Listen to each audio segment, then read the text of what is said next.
আসসালামু আলাইকুম গাইস। তো একটু আগে আমি ঘরে শুয়েছিলাম, তো আমার বন্ধু সজীব এসে আমার ডাকতেছিল। তো ওর ডাক শুনে আমি ঘর থেকে বাইরে আসছি। ওই বলতেছে ওই নাকি প্রজেক্টে এখন আধার দিবে। তো মূলত এই প্রজেক্টটা হয়েছে ওর মামার প্রজেক্টে ওই কাজ করে। তো আমরা চলে আসছি দুজনে হাঁটতে হাঁটতে প্রজেক্টের মেন গেটের সামনে আইসা দেখি যে একটা মোটরসাইকেল দাঁড় করানো আছে। তো মূলত এরকম মোটরসাইকেল কিন্তু কিস্তির স্যারদের বেশিরভাগ হয়ে থাকে। তো আমাদের এলাকার কিস্তির স্যারের আমি এটা ভাবছিলাম। তো আমাদের এলাকার যে কিস্তির স্যার রেগুলার আসে, ওনারও কিন্তু এরকম একটা বাইক আছে, মানে মোটরসাইকেল আছে। তো এটা কিন্তু কিস্তি ছাড়েন না, অন্য আরেকজনে এই জায়গায় রাখিয়া গেছে। এদিকে যে রাস্তা, এটা কিন্তু প্রচুর পরিমাণে খারাপ। তো আমি এই জায়গায় বসেছিলাম, হুন্ডাটার মধ্যে অনেকক্ষণ দুষ্টামি করতেছিলাম।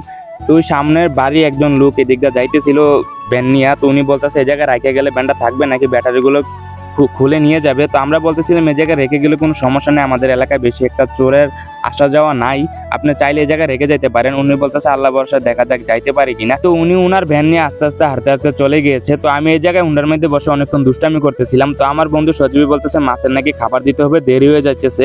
তো আমরা চলে আসছি মেন গেটের পিছন দিক দিয়ে ঘুরে। এই জায়গায় আরেকটা ছোট গেট আছে, তো এই জায়গায় সবসময় তালা দিয়ে রাখে। এই গেটটা কিন্তু এখন খোলা আছে, আপনারা দেখতে পাইতেছেন। তো এই গেটটা কিন্তু আমার বন্ধু সজীবে আমাকে ডাক দিতে যাওয়ার আগে খুলে গেছে। তো মূলত এই গেটটা সবসময় কিন্তু তালা থাকে। তালা থাকার কারণ কিন্তু একটাই, আউট মানুষ ঢুকে এখানকার অনেক কিছু নষ্ট করে ফেলে, গাছ এবং কি পেয়ারা, আম গাছও আছে ভিতরে, প্রচুর পরিমাণে আম গাছ আছে। তো আম চুরি করে নেওয়া যায়, এই জন্য কিন্তু। এবারে পেঁপে গাছ আছে, আরো অনেক কিছু আছে এটার ভিতরে, মানে মূলত নষ্ট করে দেখে কিন্তু তালা দিয়ে রাখে। আগে কিন্তু তালা ছিল না, এখন কিছুদিন হয়েছে মাত্র তালা দিয়ে রাখে। তো আমার বন্ধু সজীব বলতেছে তুই ভিডিও করা বাদ দিয়ে তাড়াতাড়ি নৌকায় ওঠ। এখানকার যে নৌকাটা দেখতে পারতেছেন আপনারা, এটা মূলত তালা দিয়ে রাখা হয় শিকল দিয়ে, কারণ এই জায়গায় নৌকা চালানোর জন্য এসে অনেক কিছু নষ্ট করে ফেলে, এজন্য কিন্তু মূলত তালা দিয়ে রাখা হয়। তো আমি এই জায়গায় একটু ভিডিও করতেছিলাম, তো হঠাৎ করে দেখতে পেলাম আমার বন্ধু সজীবের চেন মানে শিকল খুলতে লইয়া পড়ে গেছে। তো আমার গাইলেতেছে, বলতেছে তুই যদি ধরে রাখতি পেঁপে গাছটার ভিতরে তাহলে কিন্তু আমি পড়তাম না। তো ওই গেছে পাও ধুইতো, তো মূলত ওই পড়ে যাওয়ার কারণে ওর পাগুলা ভরে গেছে, এই জন্য ধুইতে গেছে। তো এখন আমি আপনাদেরকে দেখাবো আমার বন্ধু সজীবে প্রত্যেকদিন কি কি আদার দেয়। তো এগুলা মূলত ভুট্টা ভাঙা, ধান আরো ফিট মিক্স করে এগুলাকে খাওয়ায়। তো মূলত এখানকার যে মাছগুলো, এগুলো কিন্তু একদম ছোট, নতুন যে আইছে, বেশি দিন হয় নাই, 1 মাস বা 1.5 মাস হবে, এরকমই কিন্তু হবে। তো এখানকার যে আদার গুলা, এগুলা কিন্তু ভুট্টা গম মিক্স করে খাওয়ায় আর কি আদা। তো মাছগুলার বয়স কিন্তু বেশি দিন হয় নাই, মাত্র 1 থেকে 1.5 মাসের মতো হবে, হয়তো বা আরো কম হবে। তো অনেকক্ষণ বসে থাকার পর আমার বন্ধু ফরাদও চলে আসছে এই জায়গায়। তো আমার জন্য ভালো হয়েছে, একটু ক্যামেরা ধরতে পারবো। তো আমার বন্ধু সজীবে অনেকক্ষণ পরে আদার দিতেছে। তো আমি এক হাতে নৌকা চালাইতেছিলাম, আর এক হাতে একটু ভিডিও নিতেছিলাম। তো আমার বন্ধু ফরাদ এই জায়গায় এক সাইডে বসে রয়েছে, নৌকা চালাতে পারে না। ওই যদি নৌকা চালাতে পারতো তো আমার জন্য একটু ভালো হইতো। তো অনেকক্ষণ পর আমার বন্ধু সজীবে আদার দিতেছে শুরু করতেছে, মানে এক সাইডের থেকে শুরু করে তামান্ডার দিকে। আমি প্রথমে বলে আসছি এখানকার মাছগুলা কিন্তু একদমই বড় হয় নাই, যদি বড় হইতো এই জায়গায় কিন্তু লাফালাফি করতো, চাইটাচাটি করতো পানিটার ভিতরে, মানে এক কথা এখানে ঢেউ সৃষ্টি করে ফেলতো। আজ থেকে 3-4 মাস পরে আবার অনেক বড় হবে মাছগুলো, আদার দেওয়ার পর লাফালাফি করবে।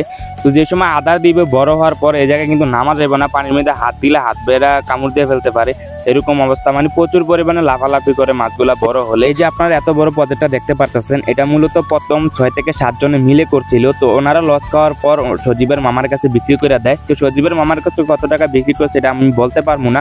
তো যারা প্রথম 6 থেকে 7 জনে মিলে করছিল, ওনারা প্রায় 53 লাখ টাকার মতো খরচ হয়েছে লস খাওয়ার কারণে, সজীবের মামার থেকে বিক্রি করে দেয়। তো আমরা আদার মাদার দেওয়ার পর আমরা চলে আসছি সাইডে। তো লাস্ট ডামের ভিতরে অল্প কিছু আদার আর পানি ছিল, তো এগুলা ফালাই দিছে। তো আমরা সাইডে আসার পর সজীবে বলতেছিল শিকলটা লইয়া নাকি পারে নামতে। তো আমরা শিকল ছাড়াই নামে ফেলছি, ওই আমাদের সাথে গালাগালি করতেছে। তো মূলত যে মুলিটা, নৌকার এই মুলিটা সাইড দিয়ে পড়ে গেছে পানিতে, তেল লাগে আমাদেরকে একটু বকাবকি করতেছে। আমরা মজা করতেছিলাম এই জায়গায় অনেক প্রচুর পরিমাণে। আসল কথা হয়েছে আমরা যে সময় নৌকায় উঠছিলাম এই সময় রোদের তাপমাত্রাটা একটু কম ছিল, এখন প্রচুর পরিমাণে একটু হাই হয়ে গেছে রোদের তাপমাত্রাটা। তো মেঘের পরে যে রোদরা ওঠে, এগুলো এই রোদরা কিন্তু গায়ে লাগলে প্রচুর পরিমাণে ফোড়ায়। তো আমার বন্ধু ফরাদের মুখ কিন্তু লাল হয়ে গেছে, বলতেছে আমার শরীর ফোড়াইতেছে, ভালো লাগে না। ওরে বল তালাটা খুলতে, এটার ভিতরে মানে একটা ফ্যান আছে, তো ফ্যান আর একটা লাইট আছে আর কি জায়গায় থাকার জন্য। এই ঘরের চাবিটা মূলত ওর পকেটে, তো ওই চাবিটা দিতে চাইতেছে না, কারণ আমরা ওর সাথে এতক্ষণ মজা করছি এই জন্য। তো ওর কথা শুনে আমরা আরো বেশি মজা করতেছি। আমরা কিন্তু জানি হয় 2-3 মিনিট পরে এমনিতেই কিন্তু দিয়ে দিবে চাবি। তো প্রায় 2-3 মিনিট পরে কিন্তু ঘরটা খুলছে, খোলার পরে দুজনের জায়গায় চোখে শুয়ে রয়েছে, বলতেছে মাথা ঘুরেতেছে নাকি প্রচুর পরিমাণে রোদের কারণে। তো এখন আমি আপনাদেরকে একটা জিনিস দেখাবো, ফ্যানের রেগুলেটর ঘুরে দিলে লাইট চলে। তো এটা করছিলাম প্রায় আমি আরো 20-25 দিন আগে সিস্টেমটা, কারণ ওর যে ফ্যানের সুইচটা এটা নষ্ট হয়ে গেছিল। তো আমরা এই জায়গায় আসলে প্রচুর পরিমাণে গরম লাগবে, এই জন্য লাইটটাকে দিয়ে দিছি রেগুলেটরের মধ্যে, মানে ফ্যানের সুইচটা নষ্ট হয়ে যাওয়ার কারণে। আর ফ্যানটা দিয়ে দিছি লাইটের সুইচের মধ্যে। তো এই সিস্টেম করে দেওয়ার কারণ এখন সবাই আসে রেগুলেটর ঘুরায় ফ্যান কমানোর জন্য লাইট চলে, আর ফ্যান ডাইরেক্ট চলে আর কি। এই ফ্যান তো রেগুলেটর লাগে না এমনিতেই। এই ফ্যানের বাতাসটা কিন্তু প্রচুর পরিমাণে ঠান্ডা। তোমার এই ছোট ভাইয়ের ব্লগটা যদি ভালো লেগে থাকে তাহলে অবশ্যই চ্যানেলটা সাবস্ক্রাইব করবা, আর যদি ফেসবুক পেজ থেকে দেখো থাকো অবশ্যই ফেসবুক পেজটা ফলো করে রাখবা।